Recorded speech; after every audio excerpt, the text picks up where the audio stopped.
Welcome back, gang. It's Deltia from Deltiasgaming.com, and I've never been a fan of ganking. I feel it's kind of cheesy, but I gotta be honest, boy was I wrong. If you're doing the ganking, it's an absolute riot, especially when you pull it off and slither away. And after the video with SawmanUK, I figured I'd share my ganking build and what I've learned. You'll want to watch this video if you're looking for a basic ganking build that you can take and mold to be your own. If you like this video, make sure to click that like and subscribe, and thanks for watching.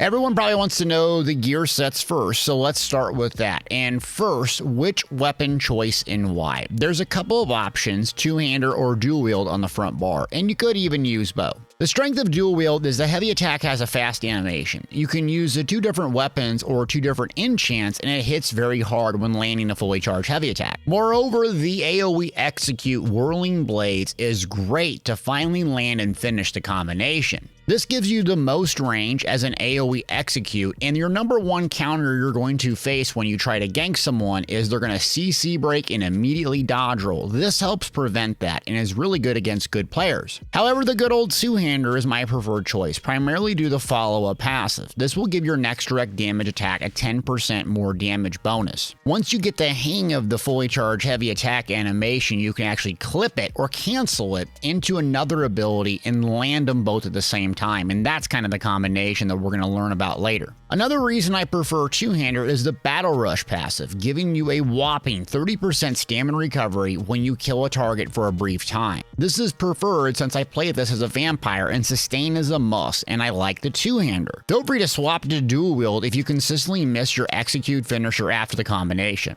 For this build, I went with an ultra simple 5-piece on the body and a 5-piece on my front bar, a monster helm, and a back bar weapon without the need for the mythic. There are literally a bazillion combinations, but this is the one that worked for me in both Battlegrounds and Cyrodiil. Feel free to experiment and try what works best for you. The 5-piece on the body is Stygians, giving you 2 lines of weapon damage, 1 line of offensive penetration, and 5-piece proc, and the 5-piece procs over 350 weapon damage when coming out of stealth via sneak or invisibility via shadowy disguise. This set is actually incredibly easy to get a hold of since it's overland in the cold harbor, so you can buy it on traders for dirt cheap. Also remember that proc sets scale off of weapon damage and effectiveness, so running high weapon damage sets are a great way to get big bang for the buck. You can flex in any gear set you want here, but Stygian is a great choice because it's overland from cold harbor and dirt cheap on the traders. Next is the front bar set, and you'll have options like going for penetration via Spriggans, or a weapon damage set like New Moons, or a proc set like Calderon's Legacy. I personally prefer a blend running the Deadlands Assassin, as it gives a massive weapon damage and the 5-piece gives a very hard-hitting proc. Deadlands Assassins, Overland Blackwood, very cheap on the traders. It's going to give you 2 lines of weapon damage, 1 line of max stamina. The 5-piece also has 200 weapon damage in it, and dealing damage to an enemy within 10 meters of your heavy attack causes you to throw a cone of knives, dealing physical damage to enemies if hit. If an enemy hit has 50% or lower health, they'll take an additional bleed damage over 14 seconds. The nice thing about this proc set is it can kind of bypass the 1-second ESO proc set condition, not being able to land multiple within 1 second, because it lands immediately, while as Saileen's, our preferred monster helm of choice, lands after a 1.3 second delay. And that's how you can get basically 2 cheesy proc sets. Now with Saileen's, it also follows a weird fully charged heavy attack proc animation.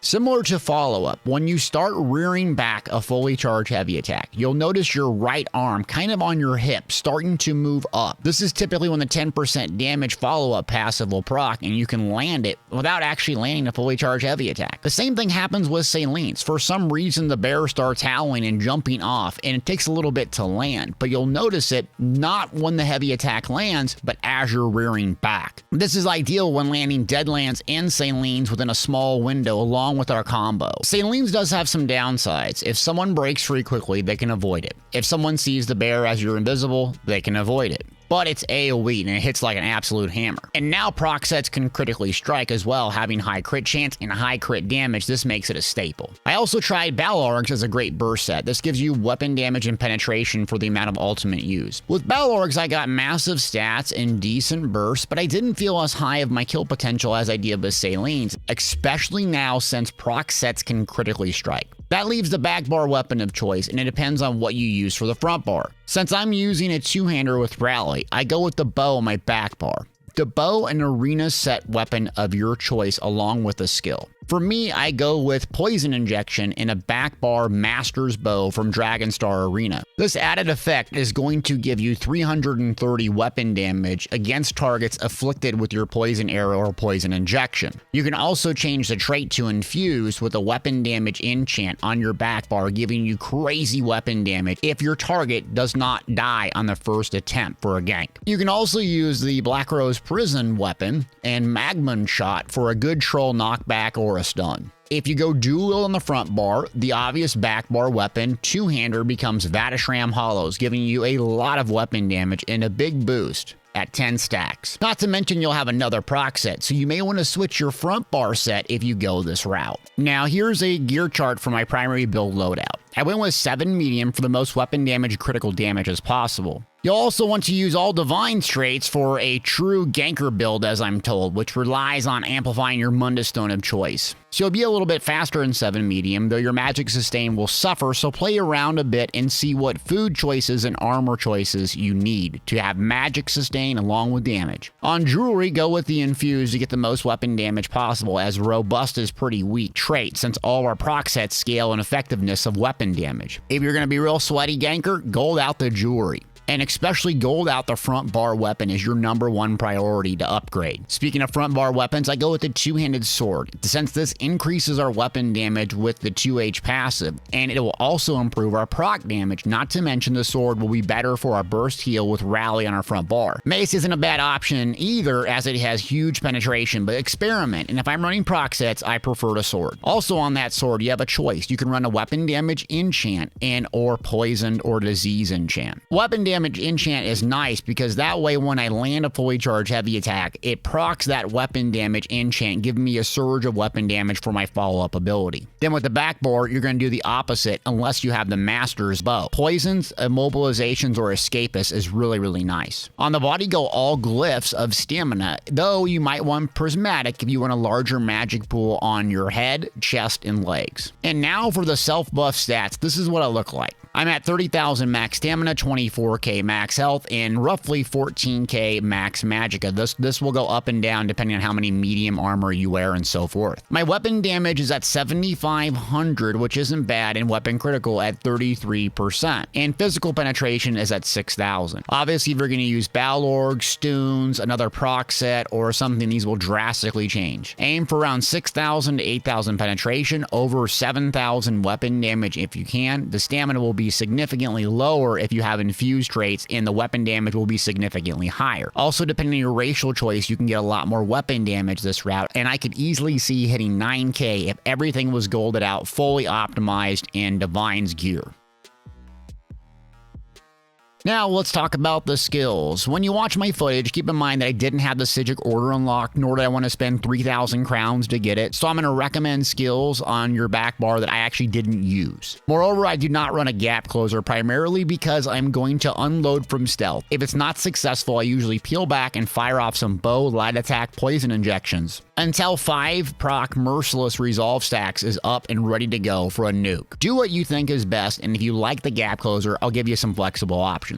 Speaking of Merciless, that's our first skill up on our bar, and something you want to cast while you're stealth, and slotting it gives us some passive bonus. The main thing that's nice about this is if you get these stacks built up, you're going to increase your weapon damage, which ultimately increases your proc damage as well. And you're going to save that Spectral Arrow final shot when you're closing in melee range, and especially if you can get an auto crit on it, it's really nice with Shadowy Disguise. Use this if your initial gank is not successful, peel back, build up the 5 stacks, and wait to strike again. Consider this your flex spot on your front bar, so you can move this to your back bar and move up a gap closer like Ambush if you want. Next up is Rally, our weapon damage and minor recovery bonus, along with the burst heal the longer you let the duration go. It'll be hard to come back from low health with Vampire, so maintaining good uptime on this buff and recasting alongside a Vigor for healing is your best bet for survival. Next up is Camouflage Hunter. Slotting on our front bar gives us extra weapon damage via the Fighters Guild passive. And then a Killing Blow on our front bar gives us ultimate back via another Fighters Guild passive. Not to mention, when you encounter a fellow ganker, you can activate it to protect protect yourself. And if you crit from the flank, you're going to get minor berserk, giving you 5% more damage. Perfect when you have an auto crit and you can go from the back whenever you want. Next up is our main spam, well, that's surprise attack. It's your go-to if your combo doesn't land and kill a target. This stuns from the flank, and when flank means essentially shoulder to the back. You'll always want to hit opponents from the back because you benefit from the Master Assassin passive along with Backstabber, increasing your critical damage. This leads us to our single target focused execute that should be used right around 35% health. This is part of our combo and what I use to finish targets, assuming the initial portion doesn't kill them. Speaking of the combo, now that we have incapacitating strikes as our ultimate of choice, this is our finisher. It's one of the hardest hitting abilities in the game, and after landing a fully charged heavy attack, the follow-up passive will proc the two-hander and will make it hit harder. Step 1, fully charge a heavy attack. Step 2, in-cap cancel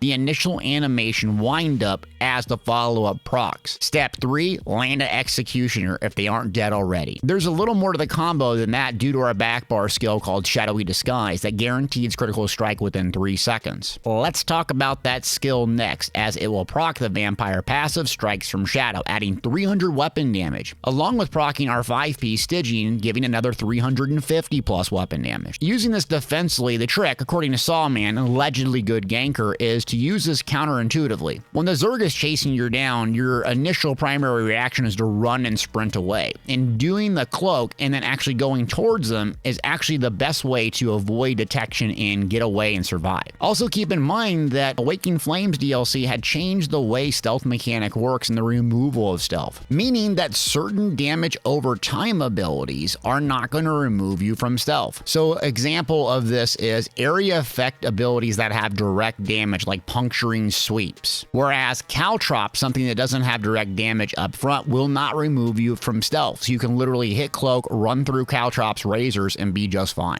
So you should be able to remain in stealth a bit longer and easier when the AoEs go off, assuming it doesn't have direct damage. Now, the first ability up on my back bar, I have a flexible ability. This could be many things, but what I found the greatest survivability was Shadow Image, Shade, that allows you to summon a Shade, then re-summon it to return to a point. This combination with Stealth is how you survive with very, very unfortunately low health pool. Some folks like Mass Hysteria here in this slot for an AoE fear when escaping, or some folks like Leeching Strikes for sustain. Even a skill like Merciless Resolve on this slot and Ambush on the front is a good possibility. Or a counter gank skill like Piercing Mark. Experiment with what works for you, but I love Shade and think it's one of the most fun and unique skills in the game. Next up is your mobility tool. If I were playing optimally, I would go around collecting all the annoying Psijic stuff to have race against time here. It's speed, removal of immobilizations, and minor force increasing our critical damage. This is an obvious one to cast alongside your Shadowy Disguise for a big nasty crit opener. Since I didn't have that skill, I went with Shuffle from medium armor for immobilizations removal primarily, and AoE damage reduction is nice. Now, the fourth ability in your bar will be what you paired with your weapon choice arena weapon. I prefer Poison Injection, Master's Bow in the back bar, and rely on flanking to stun my opponents. But if you have Mass Hysteria on, Black Rose Prison weapon with Magma Shot is also a great choice. That leaves the obvious final bar slot as Resolving Vigor for a heal over time, but combined with Rally can provide burst healing and escape and live to fight another day, especially if we're really mobile. Ultimates, we have a couple of choices here. If you like the Psijic Order, Temporal Guard makes a great choice. Not only does it give damage reduction while you're in your back bar, but you can use it for clutch escape, stepping backwards in time to escape.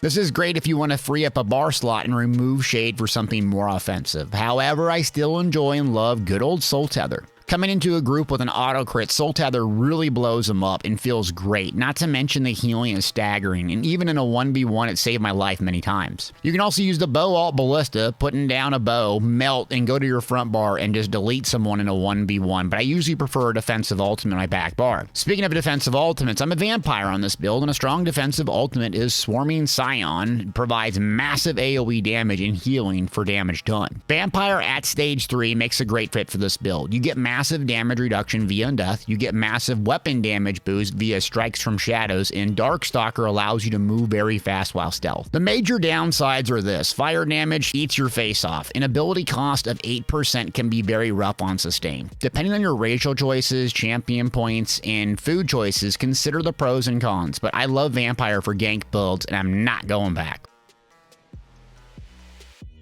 Next up, let's talk about the combination to just basically gank someone and kill them in a one-shot. The combo I've talked about previously is basically simple. First, you want to buff up with offensives and offensives. So usually I start on my front bar, longest to shortest duration. So merciless, rally, bar swap. Get somewhere safe and pop a grace against time and any other buff that I might have right before I pull. And then I kind of measure the distance and make sure I can get to the flank to proc all those juicy passives and champion points to add damage. I'm going to pop Shadowy Disguise right before I go in to get an auto crit, bar swap, and then start charging back a fully charged heavy attack. At about 3/4 of the animation, the arm will start to come off the right hip. At this point, usually where Saline start howling, and then your follow-up passive will proc. At this point, you'll want to cancel the heavy attack with an ultimate incapacitating strikes. You want to clip your ultimate by pressing the ultimate button, releasing the heavy attack, and then hitting your executioner all within about 1 second. This will quote-unquote one-shot targets if everything lands at once. So fully charged heavy attack into an incap into an executioner. You're going to have 2 proc sets at least land with poisons or another weapon in damage chant for a massive amount of damage within a short window for a great gank, not to mention a guaranteed crit off the start. It'll take practice to know where to get in position, how to flank, the range which your heavy attack can land, because it's quite deceptive and it actually can land from a far away distance. You can also combo your spectral arrow from merciless resolve skill. I usually get 5 stacks up and hit Shadowy Disguise and come over on the front bar and hit it. You can add a fully charged heavy attack combo for this, though it can be difficult to land. Now that's the main premise of the build. The champion points are next. In the Warfare tree, I go all-out damage with Deadly Aim, Master of Arms, ramping up your single target damage, while fighting Finesse and Backstabber increase the massive critical damage you have, especially when you have an auto crit. Moving on to the Fitness tree, consider taking Refreshing Stride champion point as you get a ton of mag recovery, which leads to you being able to cloak Shadowy Disguise more frequently. Celerity is another great choice for massive speed bonus, and the other 2s are up to you depending if you need Sustain or CC protection. I go with Slippery and Expert Evasion because if you get CC'd and you can't escape, you're dead as a ganker. Slippery will give you an automatic CC break every 21 seconds, while Expert Evasion will give you a free dodge roll once every 30 seconds. The green tree typically doesn't affect performance, so there's a couple important passives in here. One called Fleet Phantom, which will reduce movement speed penalty of sneak by 5%, and this is huge for the build. Same with Out of Sight passive, reducing the radius you can be detected by 1 meter per stage. Otherwise, I go with the slottables of Steed's Blessing, Rationer, Liquid Efficiency, and Treasure Hunter. For racial choices, I primarily run a Khajiit for the critical damage bonus. Yes, there's a critical damage cap of 125%, but you'll be fighting other players with impenetrable gear. Thus, even at 125% critical cap or beyond, you're not going to get near it, especially with good players running impen. I play this build as a Wood Elf, which is a great choice for stamina sustain, and the 5% speed bonus feels like a good alternative. Consumables are up next, and I go with Smoke Bear Haunch. Reason being, a lot of our skills require magic, especially escaping and surviving. If you run out of magic or you get CC'd and you can't recover, you're dead. Along with massive stamina sustain being an issue, stage 3 vampire, I love this food. They're by stat recovery options, but I don't want to run around on 18k health. I'm sorry, I just can't go that low. You'll also want to carry tripods on you and stealth attack potions so you can counter the counter ganker if that's a thing. Attributes for this build, shockingly, I go all into stamina. Even with a bunch into health, I didn't survive any more or less, so might as well go all stamina for more damage. Now I'm going to show you some gameplay clips so you can see this build in action.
Well, gang, thanks for watching, and thanks for SawmanUK joining me in Cyrodiil and having a great time laughing and learning this playstyle. I'll always be a meathead Templar holding block and spamming Breath of Life, but this was a refreshing change of pace. If you like this content, make sure to click that like, hit subscribe, and tell me about your gank build in the comments. Thanks for watching.